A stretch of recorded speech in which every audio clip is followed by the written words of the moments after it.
যাই হোক, আমরা এখন আজকে সুয়াগাজী হাই স্কুলের মাঠ থেকে বাইরে গেছি। আমাদের র্যালিটা এখন শুরু হবে।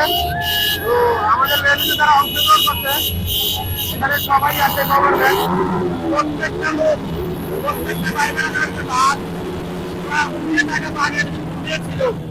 এখন ওরা জেগে উঠছে, আর কোনো রক্ষা নাই। আমাদের নোয়াখালীকে আর কোনো ছাড় আমরা দেবো না। আমরা প্রতিনিয়ত আন্দোলন করে যাব আমাদের কুমিল্লা বিভাগের জন্য। যতদিন পর্যন্ত আমাদের কুমিল্লা বিভাগ না হবে ততদিন পর্যন্ত আমরা এইভাবে আন্দোলন করে যাব। এইভাবে আমরা আমাদের ভূমিকা দিয়ে আমরা আমাদের মতো করে আন্দোলন করে যাব।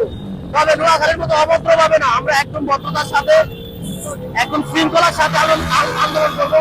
একদম শৃঙ্খলার সাথে আমরা আন্দোলন করবো। নোয়াখালীর মতো অভদ্র হবে না এবং কি গালাগাল করে না। আমরা আমাদের মতো করে আমরা আন্দোলন করবো। যতদিন পর্যন্ত নোয়াখালী তোমরা বিভাগ আন্দোলন থেকে সরে না যাবে, ততদিন পর্যন্ত তোমাদের সাথে আমাদের কোনো আপত্তি নাই। তোমাদের সাথে আমাদের সম্পূর্ণ চলবে। তো আমাদের এলাকার ভাই বোনেরা সবাই একটু তোমাদেরকে দেখাচ্ছি, এটা হালকা একটু দেখাচ্ছি তোমাদেরকে যে তোমরা কি নিয়ে বড়াই করো, তোমরা কি নিয়ে বড়াই করো। আমি এটাই তোমাদেরকে দেখাচ্ছি, তোমরা একটু দেখো।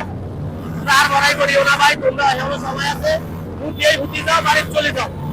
তাইয়া নারকেল বেচো, ডাব বেচো, আর কিছু করার নাই তোমাদের। তোমরা মাথায় রাখবো, আমরা নেমে গেছি বিবেকী আন্দোলনে। আমি নেমে গেছি, আমার ভাই বোনেরা সবাই নেমে গেছে।